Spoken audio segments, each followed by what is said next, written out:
What's good, YouTube? It's your boy, Blue Blood Sports TV, back at y'all with another one. So, a lot of people have hit me up about Saul Canelo Alvarez, 4-division world champion, Mexican superstar boxer, who is currently the undisputed super middleweight world champion, widely considered by many to be the face of the sport of boxing, with a record of 59 wins, 2 losses, 2 draws, 39 big wins by way of knockout. He is 32 years of age, 5'8", with a 70-inch arm reach. Many people have been reaching out to me because a few people have made videos about this. Saul Canelo Alvarez, yesterday it was announced that he signed a 3-fight deal with the premier boxing champion, founder and advisor Al Heyman, Showtime president of sports Steven Espinosa. So he will be showcasing his talents for the next 3 fights on PBC. And the first fight is going to be September 16th. Looks like it's going to be Las Vegas, Nevada. And it looks like it's going to be against undefeated 2-division world champion, who's the reigning WBC middleweight world champion and widely considered by many as a superstar within the sport of boxing. And that's Jermall Lions Only Charlo, who is 32 wins, no loss, no draw, 22 wins by way of knockout, 33 years of age, 6 foot tall with a 74-inch arm reach. That looks like that's going to be the next fight. Jermall Charlo hasn't fought in 2 years. Jermall Charlo has been dealing with personal issues outside the ring, and this is going to be his first fight at 168. With that said, it's a 3-fight deal.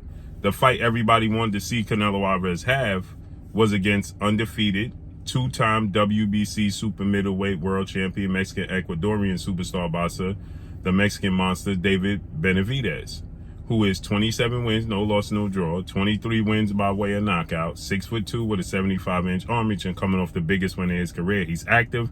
He's already a super middleweight. Nonetheless, Canelo is going to fight Jermall Charlo September 16th, Mexican Independence Day weekend. And now that got the people to start to wonder, because another man in undefeated unified 3-belt WBA, WBC, IBF welterweight world champion, superstar boxer, who is widely considered by many to be top 2, if not number 1, definitely top 5 pound for pound best fighters in the world, in Errol the Truth Spence Jr. Errol Spence Jr.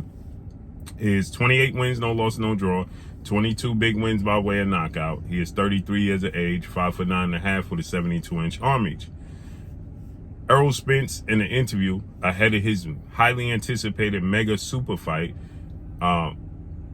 with undefeated 3-division world champion, former junior welterweight undisputed world champion, currently the reigning WBO welterweight world champion, who is widely considered by many to be the number 1 best pound for pound fighter in the world, in Terrence Bud Crawford, who has a record of 39 wins, no loss and no draw, 30 big wins by way of knockout, 35 years of age, 5'8", with a 74-inch arm reach. They are going to fight July 29th, Las Vegas, Nevada, T-Mobile Arena. Mega fight. It's a super fight. And in the build-up for that, Errol Spence was asked about, in numerous interviews, press tour, press conferences, Errol Spence was asked about who's his top 5 pound for pound fighters in the world. And he said number 1, Canelo Alvarez. And he said Canelo Alvarez making 40, 30, 40, 50 million dollars. He's the face of the sport of boxing. He's the cash cow. And that's what he bases it off of. Then he goes on to put Gervonta Tank Davis in that conversation, Jermall Charlo in the conversation, Terrence Crawford, and there was somebody else. I forgot who else he put in the top 5, right? And Canelo Alvarez was asked in the past about a fight with Errol Spence, and he said that, he would entertain it at some point in time. And so that got the ball rolling. And I saw people send it to me. My brother Showbiz, the adult, made a video about it. My brother Fred, Barbershop Conversations, made a video about it. And everybody believes now that the second fight will be David Benavidez, and the third fight is going to be Errol Spence. And Errol Spence beats Terrence Crawford July 29th, he has a rematch clause. Okay. Canelo Alvarez has a 3-fight deal, and that 3-fight deal is worth over $100+ million. We know that according to David Benavidez's team, Samson Lickwick, they offered Canelo Alvarez $45 million plus back-end money to fight him now, September. He turned it down. He's going to fight against Jamal Charlo. Second fight, everybody's anticipating it being David Benavidez. First things first, we're putting the carriage before the horse. Errol Spence has to get past Terrence Crawford. And it looks like David Benavidez is possibly going to fight David Morrell, Cuban star, super middleweight title contender, who is a phenom, right? So he has to get past that man.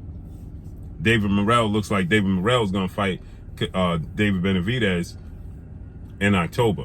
Now, David Benavidez and his team, they want to fight Jaime Munguia. Don't look like that's going to happen. So it leaves David Morrell, right, in October. That's not a guaranteed win for David Benavidez, and Terrence Crawford is not a guaranteed win for Errol Spence. So first things first, they got to put, and Jamal Charlo's not a guaranteed win for Canelo Alvarez, but hypothetically speaking, Terrence Crawford and Errol Spence is going to fight twice. Depending upon how this first fight unfolds and plays out, barring any injuries, if Errol Spence goes in there and absolute blows Terrence Crawford out the water and dominates him, it's not even a close fight. Terrence Crawford still has the ability to activate his rematch clause, and he has 30 days to do it, which means that they'll rematch. And he stated that not only can they rematch, but they have it in the contract that the rematch could be at 154. So the winner of this fight is going to be undisputed, first undisputed welterweight 4 major sanction belt era world champion in history. History will be created. They both going to vacate. Whoever wins is going to vacate the belts, move up to 154. They'll fight again in a rematch at 154 with no belts on the line. Okay?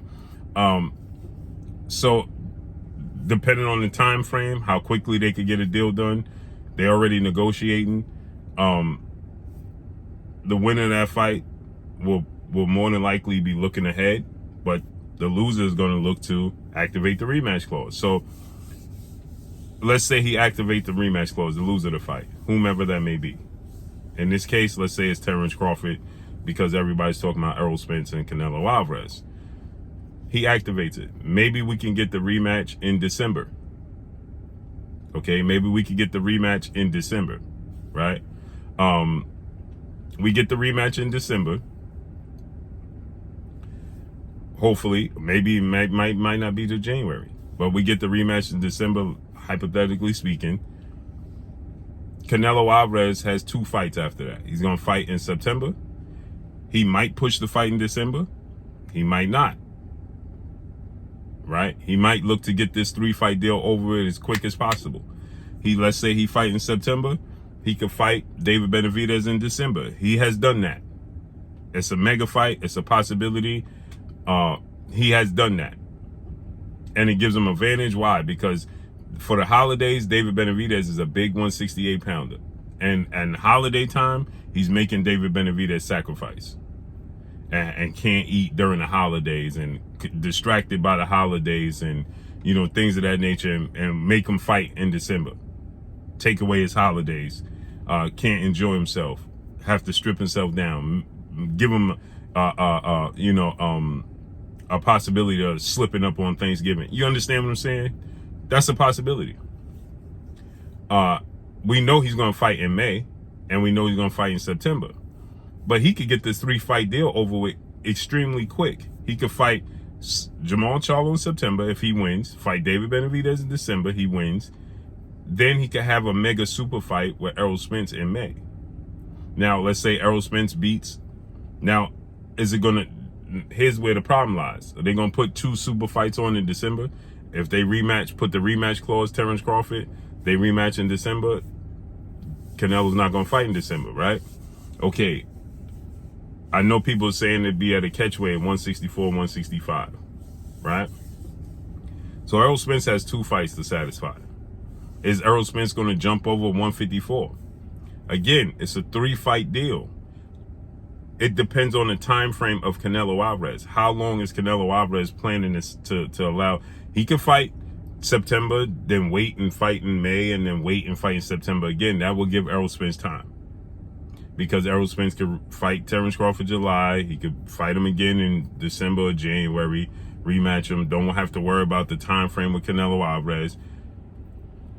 He can even get in another fight at 154 if he wants to. Well, the fight with Terrence Crawford is going to be at 54, the rematch. The second fight, I mean, then he could choose another fight, right? Before going up. Is he going to jump over 154? Or have one fight at 154 against Terrence Crawford, then look to come back down to 154 after having a catchweight fight with Canelo Alvarez at 165?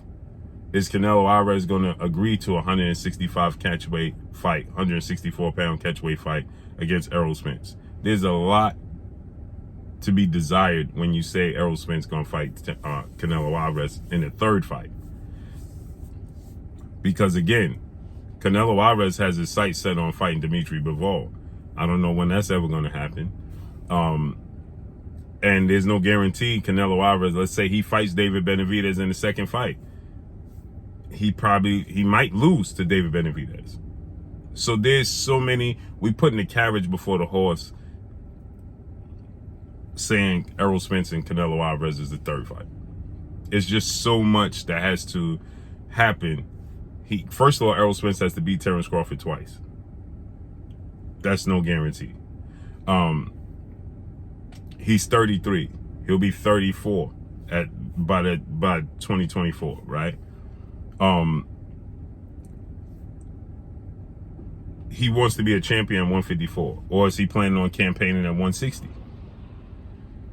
Jumping over it, skipping Jermell Charlo. Don't have to interfere with Jermell Charlo. He fights at 164 catchweight, beats Canelo Alvarez, then he can fight his career at 160. But as he fight 164, he ain't gonna go back down to 54. I just don't see that happening, right? So, and if he does, he runs the risk of ruining his career. He beats Canelo, he could retire. So there's so much that has to go along with this when people saying he's gonna fight the 3rd fight. It's not as easy as it sounds. He's going to fight Terrence Crawford, beat him twice, and then fight Canelo Alvarez, jump over 54. Canelo Alvarez going to fight Jermell Charlo, beat David Benavidez, and then fight Errol Spence at a catchweight at 164. He's going to beat Jermell Charlo at 168, beat David Benavidez at 168. He's going to be dead. Errol Spence is slightly older than Canelo. He'll be going on 34. Now he's going to, at 34, he's going to fight at a catchweight against Errol Spence, possible. But there's a lot to be desired when we say that Errol Spence is going to fight Canelo Alvarez in the 3rd fight. It's a super fight that could happen at Dallas Cowboy AT&T Stadium. Super fight. But there's a lot to be unpacked before we get to that point. So let's pump the brakes on and putting the carriage before the horse. First things first, he got to beat Terrence Crawford. Canelo got to beat David Benavidez and Jermell Charlo. David Benavidez got to beat David Morrell. There's a lot that goes along with this. What if Terrence Crawford beats Errol Spence? What if David Morrell beats Benavidez? If David Morrell beats Benavidez, I think David Morrell, we're going to go automatically to David Morrell and Canelo, or because David Morrell is now going to call for that fight, and he's with the PBC. Or are they going to say, you know what, Canelo, in your 2nd fight, you fight Errol Spence, but then Errol Spence will have to get Terrence Crawford to take step-aside money. So there's a lot to go as Canelo, because if Canelo beats Jermell Charlo, then he's looking to fight in May. If David Morrell beats David Benavidez in October, David Morrell will beat Canelo Alvarez. So is David Morrell going to get put to the side, and then they be like, listen, let's fight Errol Spence? And is Errol Spence going to Terrence Crawford take step aside? So because now he's in a situation where Errol Spence will have to rematch. So there's a lot to go along with that. Unless, again, if Errol Spence beats Terrence Crawford, fights him in December, and Canelo Alvarez fights Benavidez and then waits till May, then you can see Errol Spence fight Canelo in May, but he have to beat Terrence Crawford in July and then December. Then he could fight Canelo Alvarez in May. There's just a lot to be unpacked. So let's see how it unfolds and plays out. But for sure, one thing for certain, two things for sure. Terrence Crawford and Errol Spence is a super fight. Errol Spence beats Terrence Crawford. He's a crossover superstar. He crosses over. He beats him twice or once, whatever. Him and Canelo Alvarez at a catchweight at Dallas Cowboy AT&T Stadium in Texas. Enormous. Canelo Alvarez has fought there, has sold out there. You put them together there, another super fight for Errol Spence. 1,000%. So let's see how this unfolds and plays out. But that's all I got for y'all. Make sure you hit the like button. Drop a comment in the comment section. Let me know what y'all think.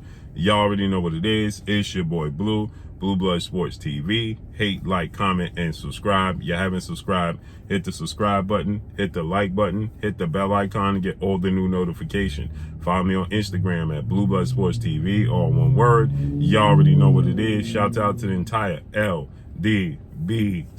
Shout out to Black Media Row. Make sure you like and share these videos. That's all I got for y'all. Peace.